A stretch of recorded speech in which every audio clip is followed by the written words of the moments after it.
చక్కని సీతకి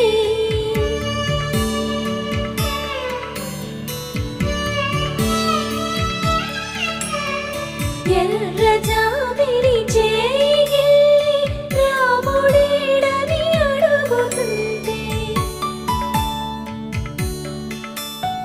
చూడలేదని పెదవి చెప్పే చెప్పలేమని కనులు చెప్పే నల్ల పూసైన